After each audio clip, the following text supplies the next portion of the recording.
Alright, guys, the time came for me. Finally was able to watch Terrifier 2. Just finished it 10 minutes ago. And did not disappoint one bit. Absolutely loved it. And as people know who follow my channel, I'm a huge fan of All Hallows Eve and the first Terrifier. I love Art the Clown. I say all the time on here that we don't have many post 2000 slasher villain icons. And the only ones that I can ever really think of is Victor Crowley from the Hatchet series and Art the Clown from the Terrifier series. And after this sequel, he's definitely here to stay, man. And I could definitely use more Art the Clown going forward, which I know Damien Leone has said that they definitely has plans for a third entry in the Terrifier series. And I know that he said that he might even have enough material to go into a Terrifier 4, which, if he does, I'll be there for both of them because I absolutely adore the character of Art. I adore Damien Leone and David Howard Thornton's performance in this movie. Same with the first movie, is just sublime as Art. Like, this is the type of character that a lot of people will say about other slasher villains in masks and stuff, and just, throw a mask on them and anybody can play it. Not a character like this. Like, this takes quite a bit of acting skills, like great acting skills, to bring this character to life. And we saw that in the first Terrifier. And Thornton's performance is better, in my opinion, in this film than in the last. And just, we get so much of Art's crazy, quiet laughter and miming. And like I said in my Terrifier video, he's a fucking mime. I'll never understand him being called Art the Clown. It should be Art the fucking Mime, because he's miming all over the fucking place in all the movies that we've seen him in so far. And just such a great performance by Thornton.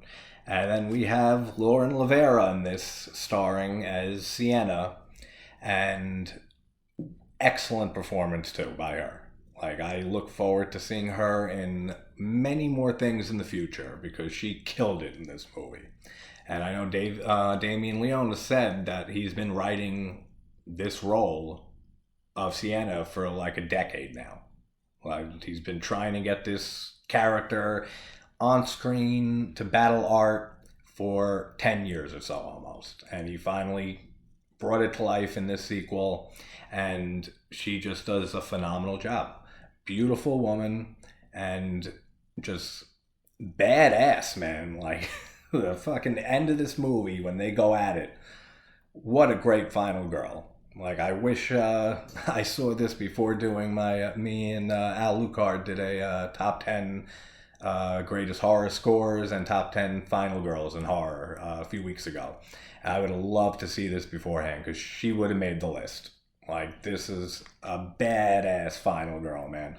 But let's hop into the movie. So, this ends right from where the first film ends, or it starts right where the first film ends, after Art was brought to the coroner and is resurrected by some force that we don't really know what it is. And that was one thing I was hoping for going into this movie, was Art is the type of character that I don't want an explanation for. I don't want to know what he truly is, where he came from, why he kills. The supernatural elements are all over the place in this movie, which we saw a decent amount of in All Hallows Eve and a little bit of in the first Terrifier. They went all out with the supernatural stuff in this movie. And gladly, like I said, they didn't explain hardly any of it. So it keeps that mystique and mysteriousness of Art alive, and I hope they continue with that and not start explaining or giving too much exposition or background on Art. So starts with the coroner in the coroner's office, and he's already been pretty mutilated by Art, and he's trying to call the police, and the cops end up tracing the phone call, but they're too late because Art is back in full-on kill mode here, and we get our first kill of this movie, which is fucking sublime, man. He takes one of his his little hammers and just starts beating the coroner in the face with the hammer. He ends up ripping his eye out and puts the coroner's eye into his own eye socket, and then just like makes his creepy little face with the coroner's eye. Awesome. It looks so good. And then just beats him repeatedly in the face with this hammer until it's fucking mush. And he takes his skull like right up here and just tears it in half and pulls his brain out. Dude, the practical effects in this movie are fucking phenomenal. Like, and that was no surprise to me after seeing the first Terrifier and how great they were in that. But they upped everything in this movie. Like, even the script and the characters in this. A lot of people who didn't care for the first Terrifier, they had the common complaint that it was very, very thin story-wise. That it was just Art going around just killing these women and killing these people, and that was basically it. We get more of a story here, and you can tell that it's a much more ambitious film than the first Terrifier. But for a first kill, what a great opening kill, man. Then we get to see Art doing laundry to get the blood out of his whole little costume there. And we actually get some Art ass on screen for a second as he strips down and starts putting all his bloody clothes into the wash machine. And just I love this character so much. Just the way that he starts reading the newspaper while he's waiting for his clothes to be cleaned. And there's an article that says like family of 4 killed in a car crash, and he's just reading it and laughing at the article. Like, what a depraved, sick character this is, and I love it. And then we meet a creepy clown girl. So Art's not alone anymore. We have another character here, another supernatural character who I'll get into a little more on her later. And she might be creepier than Art for me. Like, the girl who played this character, I forgot her name, kills it in this movie. She looks so creepy. She looks so terrifying. Just to add more to the whole title of this franchise, she looks great in this. And we see her sitting in the laundromat while Art is trying to clean his clothes, and our introduction to her is her shitting all over the floor. So, seems just like Art, like in the first Terrifier when he shits all over the bathroom, and she shits all over the floor and gets up and goes to Art, and they start playing. She starts playing the little clap game. I always forget the hell they call that, but playing it with Art. And there's a guy in the laundromat who's sleeping, I guess waiting for his clothes to finish, and he wakes up and he sees Art playing with himself. So not everyone could see this clown girl. And we get a very little background on her or explanation for her or anything, which again, great. But this is a character actually that I would like to know a little bit more about. And I'm sure we will see her again in Terrifier 3. And we see him get his clothes all ready, and he ends up zipping back up Art into his clean killer clown outfit, mime outfit, as I'll always correct it. And he ends up walking out of the laundromat, and we see that he has killed the guy that was sitting there waiting for his laundry to be done by sticking looks like a broom handle or something, like through his head. Then we just get Damien Leone's Terrifier 2 for the credits opening. Awesome, awesome stuff. Then we meet Sienna Shaw and her brother Jonathan, and their father ended up killing himself, I think they said a year prior, and that he had a brain tumor, and he was pretty much not with it near the end. He actually got a little abusive, as one of her friends mentions later in the movie, especially with Sienna. And he had a sketchbook that he used to sketch different drawings down, including a character that he made resembling his daughter, Sienna, and kind of like a superwoman version of her, which comes into play a little later in the movie. And She's been working on her Halloween outfit for months as this angel with just awesome wings that she made and everything, and just the whole outfit that she makes that we see her in later on when she goes to the Halloween party. Sexy as hell, man. What a sexy looking outfit. What a badass looking outfit. Awesome job with the whole design of that. That whole outfit was designed very, very well.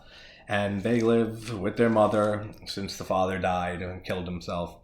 And the mom is trying her best, to keep the family together. And there would be a lot of movies with a mother like this, a character like this, that I would say is a complete bitch.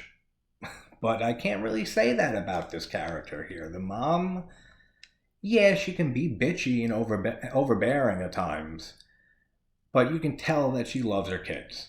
And you can tell that she's still going through and dealing with the loss of her husband just as much as the kids are dealing with the loss of their father, which Sienna kind of is holding everything in. Jonathan, the younger brother, I think they said he's 12, he's showing more emotion and grief and loss over his father's death. Sienna, as the mom even says, holds and bottles everything in, and she says that she wishes she would let it out a little bit. And just the whole dynamic between the three of them, this family here, very, very enjoyable. I liked seeing them every time they were on screen. Their dialogue together, the way that they talk to each other, especially Jonathan and Sienna. I love their brother and sister relationship in this movie. Like, absolutely. And Jonathan is obsessed with Art the Clown, which they refer to as the Miles County Clown because of the county that it took place in for the massacre 1 year earlier, is what we see in the first Terrifier. And he's obsessed with Art the Clown, and he wants to dress up like him for Halloween, which Sienna and the mom both give him shit, saying absolutely not. That's like, what if he harmed somebody in our family, and then people went out celebrating him and dressing like him, which, good point. But then Sienna makes another good point, saying you don't see people dressing like Jeffrey Dahmer or Charles Manson. And then Jonathan has to throw in there the defense so many people use for Manson. Well, Manson didn't actually kill anybody. And you hear that shit all the time. He was a fucking psychopath. It doesn't matter if he fucking got his hands dirty. He was behind all that shit. But let's not get into Charles Manson. And then we have a dream sequence here. Awesome. Like, what a cool dream sequence. Sienna goes to bed at night and she has this nightmare or dream that ends up turning into a nightmare, and it's at the Clown Cafe, and there's this woman playing the banjo and singing the song about the Clown Cafe, that everything's funny at the Clown Cafe, and they bring out Art the Clown, and he starts doing his little gags and tricks and giving out presents to all the people here that are kids but way too old to be at like it's kind of like a Barney the Dinosaur type like TV show type thing. And there's a whole stage and everything. They bring Art the Clown out. He's giving presents and gifts to everyone. He gives Sienna a box with worms and a human heart in it. And I love the inclusion of Art Krispies. Is like a cereal that one of the kids is eating. And they say it right there. They're like, it comes with insects and razor blades. So that is Art Krispies. If you want some delicious, hearty breakfast, you will be treated to a nice breakfast of a whole bunch of fucking bugs, insects, and razor blades. Which, that was awesome inclusion. And then he just pulls out a fucking machine gun and just mows down everybody. Like, everyone. And just some of the effects, man, are just great. It reminds me of, and I said this in the first Terrifier, I don't know why this always reminds me of Inglourious Bastards, like when Eli Roth and the other guy are mowing down Hitler and just shooting him in the face, and his face is just fucking coming apart. Similar effects here when we see some of the victims getting shot in the face here with this machine gun. And then Art's not finished yet. Oh, no. He has a fucking flamethrower, like a little makeshift flamethrower. He lights the banjo player on fire, yet she's still playing the banjo and walking around like she's fine. And this brings her out of her dream, Sienna, and she wakes up to an actual fire in her room. And it catches the wings that she's been painstakingly making and working on for the past few months or so on her whole costume. So her wings are charred and burnt to a crisp, as much of pretty much most of her dresser is. And the mother comes in and fire extinguishes, puts out the flames and everything before it can go out of hand. And he gave her, Sienna's father, before he died, he gave her this sword that comes into play that has some type of magical attributes to it. Another thing that's not explained, and again, another thing I don't really care to be explained. But it has some type of magic to it, I guess is the best word for it, really, is just magical qualities that it has. And of all the things that caught on fire, the sword was in pristine shape afterwards, not a mark on it. So something with the sword, I can't even really guess or like kind of make a theory on it until, I guess, till Terrifier 3, because there's really not much to shed light on exactly who the father even was. So, like, we know that he has this sketch pad. We know that he was collecting the articles on the massacre from the first movie. And he has sketches in there of several of the victims from the first Terrifier. We see Dawn hanging upside down. We see a drawing of that. We see a sketch of the night watchman at the warehouse that got hammered in the head. We see a sketch of, I think, one of the pizza workers at the pizza place. We see a sketching of him. And then we get a brief little article on Emily Crane, which was a young girl who went missing, and then her mutilated body was found several hours later or something like that at this old carnival, who is the identity of this creepy clown girl. So somehow this girl Emily got tied in with Art, and they say in the article, if you pause it and you read it, it says that she was the daughter of some famous circus performers. So I don't know if that's a hint at possibly her being related to Art, but I wouldn't be surprised if that's the case. Like, I'm thinking of, I really want to kind of dive into her character eventually. Maybe I'll do a little video on who is Emily Crane and try to figure out as much as I can by reading some discussions or anything like that to try to get some more backstory on this creepy clown girl / Emily Crane, because she is a great addition to this franchise. And like I said, she killed it in this movie, and she looks so fucking terrifying. But Emily Crane is her real name, and that's pretty much all we get about her. Like, there's no other information or backstory on her. So like I said, maybe I'll look into it more and do a little video discussing the possibilities or theories of who she can be, her relationship with Art, if there is any, and dive a little bit into her. And we see a kind of recreation of the opening scene in Terrifier of him watching the interview with Victoria, the survivor with the disfigured face from the first movie. But we see the creepy clown girl here watching the TV, which I thought was interesting too, that the television isn't plugged in, that she goes to even look at the wires and the wires are frayed. So she turns the TV on without any power to it. So just adding more to the supernatural elements here. And we see a little glimpse of that interview with Victoria on the TV. And then, just like in the first movie, Art breaks the TV and kicks the TV in. Cool stuff and callback to the first movie. And then Jonathan's at school and he ends up seeing Art and the creepy clown girl hanging out in the hallway, playing with a dead possum that his schoolmates found in the backyard earlier. And we get a nice little cameo from Felissa Rose, which is great to see her in anything that she's in. I absolutely adore Felissa. And they're playing with this possum, this dead possum, and Art starts ripping its entrails out, and both of them are playing with it, and they end up, Jonathan sees them, they see Jonathan, and they end up, Art throws this dead possum guts at Jonathan, and he freaks the fuck out and ends up running down the hallway, and the teacher ends up going down to where he ran from and finds the dead possum on the floor.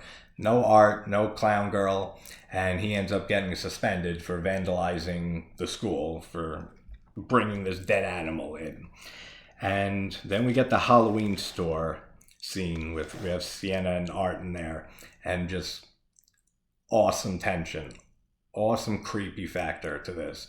We just see Art walking around this Halloween store.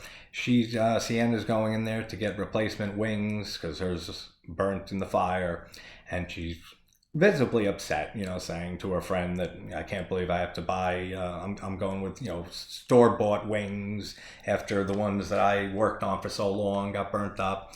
And then we see Art just creeping on her. And then we see her go to pay for the wings, and him in the background just trying on these glasses and doing his little pose and trying on the little googly eye ones with the springs that, like, the eyes are on springs from the glasses, and he's fucking around with those. And just awesome stuff, like funny and disturbing at the same time.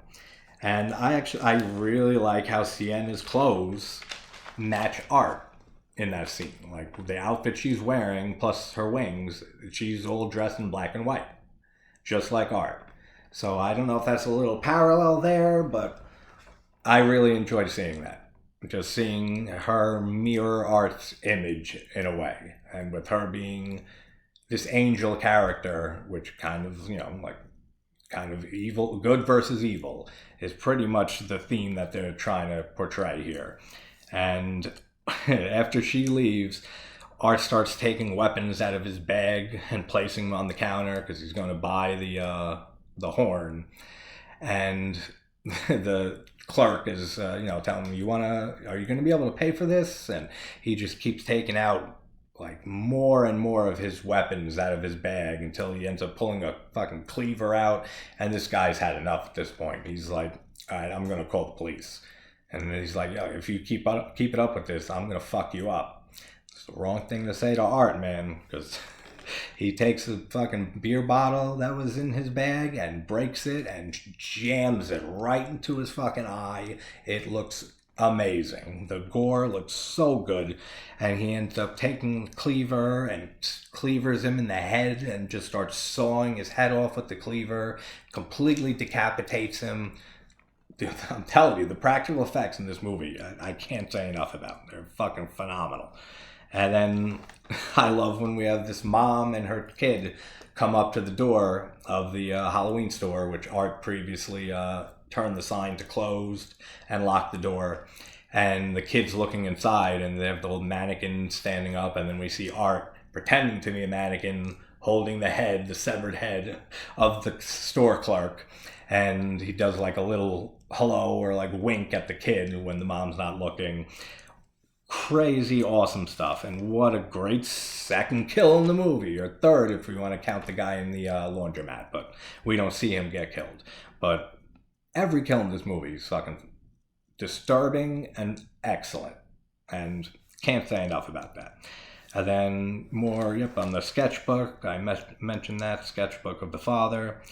And then we have Allie, one of Sienna's friends, with Art, and that she runs into Art at the Halloween store. And then he ends up later on knocking on her door, trick-or-treating. And we see a van outside of, like, parked across the street, like an unmarked van, and we see the creepy clown girl in there. And we see this van a few times throughout the movie. So I don't know if this is just Art's van. I mean, he never seemed like the type of person who's driving an automobile around. Like, we see him multiple times in the first film and in this, just walking the streets with his big Santa Claus bag of fucking terror and horror and mutilating equipment. But never seen him driving around, really, except for All Hallows Eve, right? He steals a car, and that's when he shoots the guy in the head while he's driving next to them. I lost my breath. Next to them. And so I don't know what that van is about. Is it just a stolen van that he's using to drive around now that he's got this creepy clown girl with him? I don't know, but we see her in this van several times in the movie. And he's trick-or-treating at Allie's door, and she's saying, "Are you the guy from the Halloween store?" And, "Oh, well, I only give candy to kids. You're a little old to be trick-or-treating," and slams the door in his face. And he's banging on the door to open again. She goes and opens the door and says, "If I give you candy, will you leave?" And he says yes. She throws some candy at him and shuts the door in his face. And then she looks out the window, sees that he's walking off. And the score in this movie, just like the first one, absolutely love it. Great score. It is utilized excellently in this movie. Just the perfect amount of the score at the right times and the right scenes. And can't say enough about the score. There's nothing really I can say negative about this movie. Like, I absolutely adored the first movie, like I've said, and this was just more of that, and in my opinion, better in every way. Like, I think this sequel was leaps and bounds better than the first film, which is rare for a sequel, especially for a slasher film, and especially for such an over-the-top, gory as hell slasher film. I don't know how this got released in theaters. Like, honestly, like, after seeing like some of the kills in this movie, I don't know how this was released in theaters. Like, Terrifier 1 was not released in theaters, right? If my memory serves me, which it usually does. Pretty sure it was released just to Netflix, which even that surprised me, that Netflix picked up Terrifier when it first came out. But knowing that this was in the theaters, and I read up on it too, that there were people that were fainting, there were people that were having panic attacks, vomiting. Like, there was a decent amount of craziness going on in the theaters when for people watching this movie. And I mean, if they went in knowing about the first film, I'm sure they were prepared. But just the whole fact that this was in a movie theater, and you might get the casual horror fan that says, "Oh, a killer clown, let's see Terrifier 2," and knew nothing about art and knew nothing about the first movie or All Hallows Eve, man, they were in for some fucking treat, dude. Those were probably the people vomiting and passing out and fainting and shit. People who just casually walked into this movie thinking it's just a typical, Halloween movie, horror movie, and just got something completely that they did not expect. Because, damn, man, this kill coming up.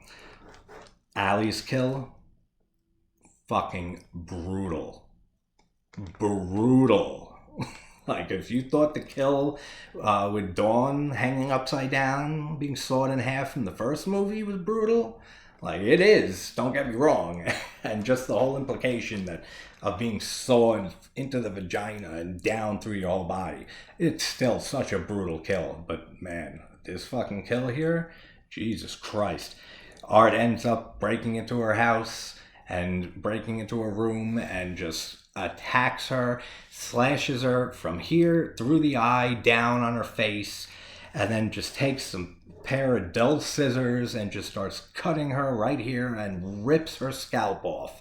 And you see her brain and everything in the top of her head, and ends up slicing her back open. And then he takes her arm, and it's just, the effects in this scene are just, I don't know how they did it. I don't know how they did some of the effects in this movie, let alone this scene. But in this scene, man, the effects are fucking mind-blowing. He takes her arm and just breaks it at the elbow, and then proceeds to wrench it back and forth until it rips off her socket, rips out of its socket, so she's missing an arm. Then he ends up taking her other hand, in like Jason from the final chapter, Friday the 13th Part 4 style, takes her hand and just rips it in half down the middle. So her one arm's missing, the other one's ripped in half down the middle of her hand. Jesus, man. Then you think that's enough for this poor fucking girl. He leaves the room, comes back with bleach. He starts pouring bleach all over her. He starts pouring salt all over her. Then he sliced her back up earlier too, stabbed her in the back multiple times. Takes the salt and starts packing it into her back, into the wound. Oh, damn, man. And that just gotta hurt so bad. Then he just does something with her face. It's real quick. It looks like he just rips another part of her face off or something. What a fucking kill, man. Like, absolutely fucking brutal, visceral, any other synonyms that you can use to describe it. Unbelievable stuff. And like I said, and keep saying, the effects fucking off the charts for that. Absolutely crazy. And then we get a nice little Night of the Living Dead. They're coming to get you, Barbara, in the background, which we see that line in a lot of movies that end up playing Night of the Living Dead, but always cool to hear. And the mother's name in this movie is Barbara.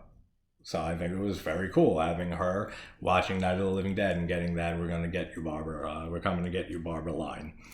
And then we see Allie's mom, the one who was just brutally killed, come home, and she sees that the back door, the glass door, was broken into, and she runs upstairs. And Jesus, man, can you imagine walking into your daughter's room and seeing what she sees?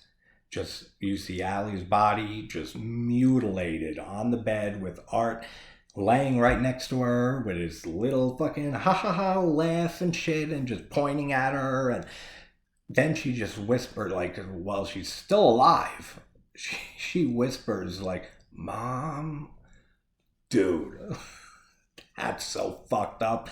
And the mom's looking in horror. Like, oh, I couldn't imagine that, man. I absolutely could not. Then later we see Art giving out candy from the house to some kids who come up trick-or-treating. And he hollowed out the mom's head and puts the candy in it. So he's like holding her severed head and the kids are taking the candy from it. And one of them's like, "Mine's sticky." And the mom's like, "No, it's just fake blood. Just put it in your bag." And it's fucking crazy, man. This movie delivered on all the craziness. Like, absolutely. Then we go to the Halloween party that Sienna and her friend Brooke go to, and they meet up with Brooke's boyfriend Jeff, who's wearing a shirt that says "just the tip" with a knife on it, and it says "I promise," I think, on the bottom, "just the tip, I promise," which comes into play a little later with his kill. And we get a nice little Halloween nod in here when right before Jeff is introduced, he's wearing the sheet over his head like a ghost with glasses, just like Michael Myers in John Carpenter's Halloween when he's pretending to be Bob. So nice little Halloween reference there. And then Brooke, the friend, ends up putting some Molly in Sienna's drink. So the two of them end up rolling on Molly. And she doesn't tell her, obviously, until it kicks in, which is such a fucked up thing to do, man. You don't ever, even if it's your best friend, which is the case in this scenario, they're best friends, you don't fucking put Molly or LSD or anything in your friend's drink and then tell them afterwards. That is such a dick move. You have no idea. Because there's people I know, and and even myself back in college, there's people I knew that had very bad reactions to tripping on mushrooms or LSD, stuff like that, that kind of messed them up permanently. Like, it gave them like lasting effects afterwards. So you don't know you don't know if somebody has a mental illness that can be made worse by that. Like, so you never do that. What a fucked up move by Brooke here to fucking lace her drink with Molly. And I don't know, for those who don't know what Molly is ecstasy, basically. But she's like, can't even be mad about it, Sienna, because basically she's rolling on ecstasy. So she's trying to be mad at Brooke, but she's smiling and laughing. And even Brooke says, like, "You can't be mad at me, you're smiling." She's like, "I'm not fucking smiling," but she is. And she's trying to fight it. But don't ever do that, guys. Not that I think most of you out there would, but don't ever fucking spike your friend's drink. Even if you're taking it too. Just say you want to take some Molly, or you want to party a bit with this, or whatever. do not fucking spike your friend's drink like that and then lay it on them like a half hour later. Oh, I threw some ecstasy in our drinks. It's like, you son of a bitch, what? Do not do that. That is so fucked up. Then we see the mom, Sienna and Jonathan's mom. Jonathan has a fight with her and ends up calling her a bitch and ends up storming out of the house. And then she ends up going downstairs, the mom, and sees her car completely vandalized with toilet paper, shaving cream, pumpkins thrown on it, and just a total wreck with the word bitch scribbled onto it. And she thinks it's Jonathan. And she's calls Sienna up, and Sienna has to talk with her basically while she's rolling on Molly and drunk, and has actually a decent phone call with her and says, like, you know, Jonathan will be all right. And it's sad knowing that this is her last phone call with her mother, because right after that, she goes to clean her car off, the mom, and she wipes the windshield, and Art's sitting in the car, and he just pulls his gun out and blows her fucking head off. Dude, and her head, just like the half of her face goes flying and hits the wall. Just craziness. Awesome. Love it. And then Jonathan comes back into the dining room, and he sees his dead mother with her face blown apart, propped up at the dinner table, and Art comes out and serving her wine, then takes mashed potatoes and packs it into her fucking like blown apart face. It's fucking sick shit. And then he ends up getting drugged and taken to this old carnival, which is the same carnival that was mentioned in the article about the clown girl, Emily Crane, where she was found mutilated a few years earlier. So something to do with this carnival is the only real backstory, like I said, besides that article that we get on the clown girl in this movie. So definitely want to find out more about her. And Jonathan, like I said, is drugged, and then calls Sienna and says to meet him at the carnival, and that he can't call his mom. And we find out that it is the creepy clown girl mimicking Jonathan's voice. And that's a fucking creepy ass scene too, man. Just every scene that she is in, just her eyes and just the smile she puts on. Can't say enough. What a great fucking addition to this franchise. And then we find out this is when Brooke ends up telling Jeff about Sienna's father and the brain tumor he had, and when he killed himself. I think he drove his car into like an antenna pole or something like that, and the car burst into flames, and he couldn't get out of the car, ended up burning to death. And then Jeff steps out to take a piss, and we see Brooke notice on the car window that it says "just the tip" written on it, just was like on Jeff's shirt. And then Art appears and just starts stabbing Jeff in the dick repeatedly. Dude, I've said it, I think, before on the channel with, I forget what kill or what movie, but getting stabbed in the dick, gotta be one of the worst ways to die. Like, absolutely. Totally would never want to experience that. I mean, you guys who've been kicked in the balls knows how fucking much that hurts. Imagine being stabbed in the dick over and over and over again. Dude. Then he ends up taking his dick and waves it at Brooke up through the window of the car, and then smashes through the window and drags Brooke out of the car. And then she runs for her life. And then the whole carnival setting is great in this. The whole last 25 minutes or so of this movie that takes place in this carnival, just the attractions and just the set dressing and stuff, it looks great. Like, such a great setting for the ending of this movie here. And this battle of Sienna versus Art. Then we get Brooke, we get her in the bathroom with Art, and Art just throws some type of acid on her face, and it just starts fucking just disintegrating off of her face. And he ends up just beating her with this makeshift mace that we see him making earlier in the movie when they were watching the interview of Victoria on the TV, him and the clown girl. It's like a piece of wood with like nails drilled into it and other sharp objects. It's pretty much like a mace. It's like a handmade mace. And ends up just caving her knee in, and then just caves her fucking chest in, just like a smack, smack, smack, and to her chest is just like the skin is fucking like flapping and. Oh, I can't say enough about the fucking effects in this movie, dude. It's fucking crazy. Then we get Art versus Sienna, the battle of the ages, and they keep going back and forth, and she gets her ass whooped at first, man. Like, I felt so bad for her watching Art just kicking her and beating her and throwing her around this bathroom. And then he takes out his little makeshift chain whip that we saw in the first film and starts whipping Jonathan and Sienna. Just with the whip with the chains with like the hypodermic needle on one end and like a blade on the other end and all these sharp implements, which I give Art one thing, he's fucking creative. Like when it comes to his killing tools and stuff, he doesn't just like grab a machete off the wall. Like he fucking takes his time, he makes it, it's kind of mirrors how Sienna was taking her time making her costume. In a way. So I thought that was kind of cool. I don't know if that was intended or I'm just, reading into it a little much. But kind of makes sense that he takes a lot of pride in making his kill tools. She took a lot of pride in making her outfit. And she ends up getting the upper hand and ends up whipping Art with his own whip. And then Jonathan gets a hold of Art's gun and shoots him, blasts him away.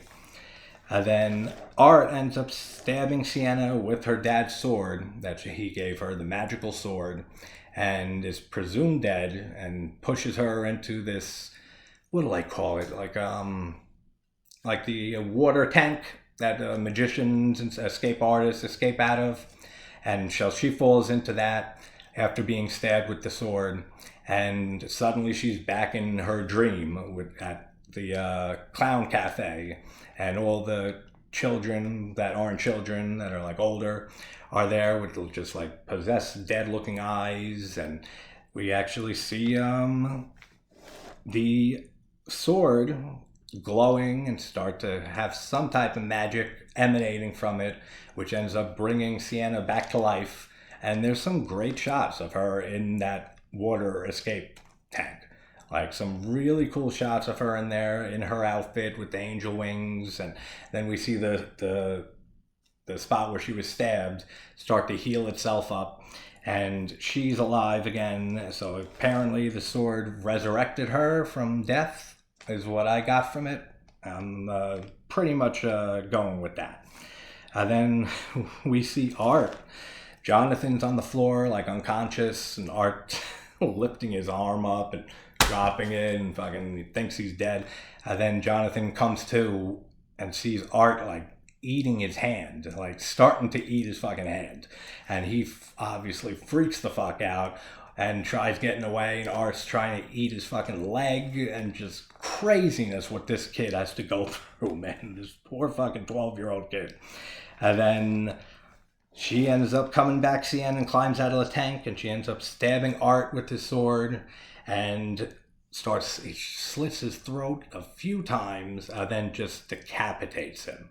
So we have Art decapitated, body on the ground, head in another place on the ground, as Jonathan and Sienna embrace, and they think that's the end. And then who shows up? Who can it be? You don't say. It is the clown girl.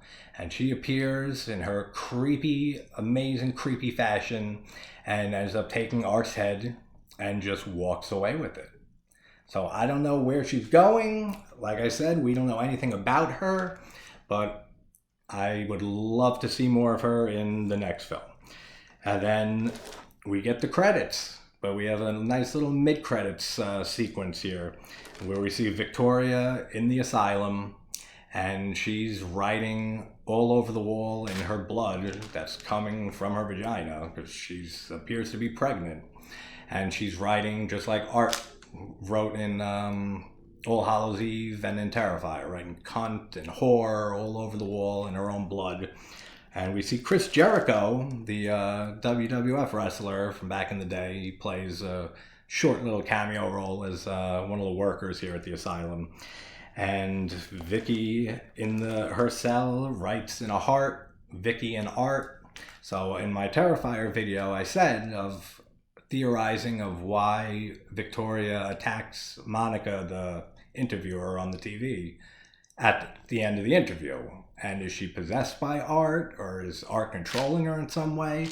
So this kind of backs that up a bit. So I guess that she's being controlled by Art, or that some type of bond it was created between the two of them, because we see her bleeding out and she ends up giving birth to Art's head, severed head comes out of her, and the nurse ends up, that's been like taking care of her all day, and said that she's actually been pretty calm and everything, considering that she just mutilated the Monica, the interviewer's face, like earlier the day before that. And she opens the door and we just see Victoria sitting there with Art's decapitated head in her lap, and Art's head is grinning and smiling, and Victoria just lets out a maniacal laugh, and that is Terrifier 2. Damn, man. Everything I could have wanted and more from a sequel to Terrifier. Like, top 5 films of the year for me. Like, for sure. And this was a movie I was waiting for years now. Like, ever since it was first announced, and then we had to wait for delays for COVID and everything. And now we finally got it. And I was so mad I wasn't able to get to the theater to see it, because I would love to see this in the theater. And hey, bonus, might have saw some people fainting and vomiting and passing out and shit. But unfortunately wasn't able to get to the theater to see it. But I am so happy I finally saw it, and I give it fucking 10 out of 10 for the type of movie it is. Like, for a sequel to Terrifier, perfect sequel. And like I said, in my top 5 films of the year for me. And I'm going to put a link in the description, and I'm also going to make a post on it, share my buddy's post. My friend Jason at Sinister Cinema Reviews actually had an interview, had Lauren Rivera, who plays Sienna in this, on his channel a week or two ago for an interview with her about the film and her role in it and everything. So I'll leave a link in the description. I'll put a little thing up here or there, whatever side it pops up on, and in my community section on the channel I'll post it there also, because it's definitely a very good interview, and people who are Terrifier fans, and especially this sequel here, I think you guys will enjoy that video a lot.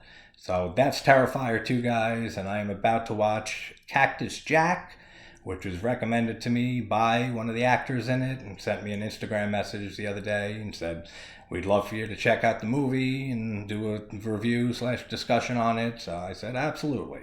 And talked to him actually earlier. I might have him on later this week for an interview about Cactus Jack, the movie I'm about to watch, that he is in the movie, and that'll be a fun time too. Tomorrow night, got Aaron Irons, the director of the found footage movie Chest, which is upcoming, hopefully he's hoping for the 1st of January at the latest for it to be released. I got to see it a few months ago. He sent me a screener code, and I highly enjoyed it. Low budget found footage film. It's his directorial debut, and loved it. Like, absolutely enjoyed the hell out of that movie. And I will have him on the channel tomorrow at 7 p.m. Eastern Standard Time for an interview and discussing how the making of the movie and his whole history on bringing that film to life, and more on its release date and everything like that. So look forward to that tomorrow. If you're a found footage fan, I'll put a link for the movie's website and the trailer up on that video tomorrow also. And I will probably have a video up for Cactus Jack after I finish it tonight. It's only 11 p.m. So yeah, it's early. So I'll have a video up for that in a few hours. So everybody, stay scary, stay spooky, say the words Terrifier, and stay terrified. Take care.